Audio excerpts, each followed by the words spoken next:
service. Welcome children. Till now we have studied the various fundamental rights, and today we will be studying the concept of directive principles of state policy. So what are these directive principles of state policy? We will be studying. This concept we have borrowed from the Irish Constitution, and these principles have been inspired by the directive principles given in the Constitution of Ireland and also by the principles of Gandhism related to social justice, economic welfare, foreign policy and legal and administrative matters. Now let us look at the definition of DPSP in short. So the directive principles of state policy, they are the guidelines to the central and state government of India to be kept in mind while framing laws and policies. That means when new laws or policies are framed or made by the central or state government, they should follow the guidelines of these directive principles of state policies, which are mentioned in Part 4 of our Constitution. They are not enforceable by any court, but these principles laid down therein are considered fundamental in the governance of the country, making it the duty of the state to apply these principles in making laws to establish a just society in the country. So this means, children, everybody wants a just society. We want that a just society is established where there is justice, where there is welfare, where there is peace. So whenever new law is made or framed, they should be according to the DPSP, and we should see that the people, they are not annoyed. The people are happy with the new laws which have been made, and DPSP triggers at establishing a peaceful and just society. Now let us study the characteristics of DPSP. So what does it aim? It means to create social and economic condition under which the citizen can lead a good life.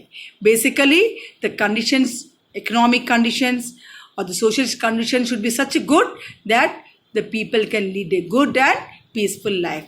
That means their living standard should be uplifted, and to establish social and economic democracy through a welfare state. Welfare of the state is very important, and these DPSP, they act as yardsticks in the hands of the people to measure the performance of the government. So there is transparency. The people can see whether the performance of the government is good or it is bad, whether it is up to the mark or level. They can scrutinize the working of the government.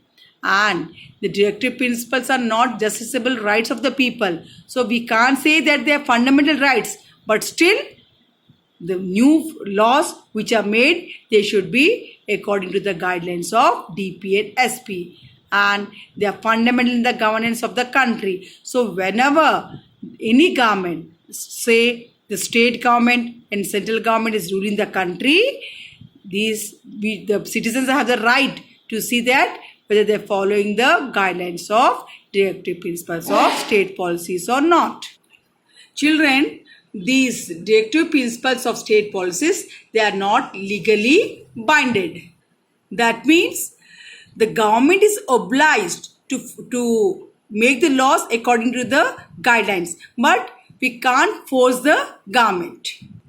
Now, implementation of DPSPs through land reform acts. So we have seen that the zamindari system was abolished in our country. Then the banking policy, even many banks were nationalized so that the working of the banks can show transparency, and we can know the loans which the banks are given to the needy people. Fixation minimum wages for the employees engaged in various employments. So this is for the protection of the labor. Some minimum wage is fixed. So those who is doing any labor work, at least he should be given that fixed amount as wages. That means there should be no chance of bonded labor or forced labor. Next, welfare schemes for the weaker section. So as you know, India is it is a poor country only, we can say a developing country. So our main motto is to uplift the weaker section. So many welfare schemes have been implemented to uplift the weaker section, say the women, the SCs, the STs, the OBCs, so that our country comes in the track of development. Now, nuclear disarmament. To maintain world peace, India has adopted nuclear disarmament. And also, the third tier of government has been imposed in our country, that is the Panchayati Raj, so that the village people or the village authorities, the people, they can have the say in the functioning of the government and their problems are solved. Next, the Equal Remuneration Act of 1976. That means equal pay for equal work. Before, women were not paid equal salary to men, though the work was equal. Now, according to the Equal Remuneration Act of 1976, it states that equal pay should be given to equal work, be it men or women. Next, Consumer Protection Act of 1986. It aims at giving protection to the consumers as they are being exploited in the market. To protect the consumers, CP Act was started in the year 1986. And also, the 86th Constitutional Amendment of the year 2002 inserted a new article, that is Article 21A. Free and compulsory education. So, Article 21A states free and compulsory education to children below the age of 14. So, the children below the age of 14, they are given free education and compulsory education also in the government schools. So, let us sum up about directive principles of state policies. They are not justiciable rights of the people. That means they are not the fundamental rights. They are the guidelines which are given to the center and the state government of India, and accordingly only new laws should be made and framed. And they are not enforceable by any court. No court has got the authority to enforce them.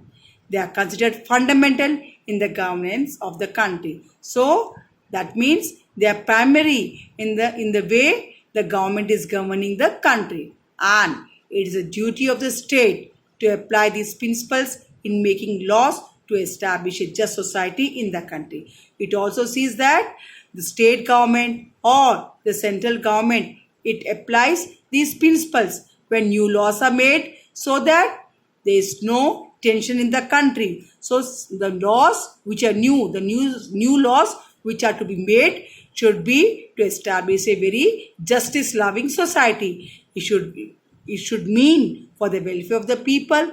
It should establish peace, but no right should be there. Supposing if any new law is made, it should satisfy all the sections of the society. Then only a just society can be created. Otherwise, it may cause communal violence. So children, today we have finished the directive principles of state policies.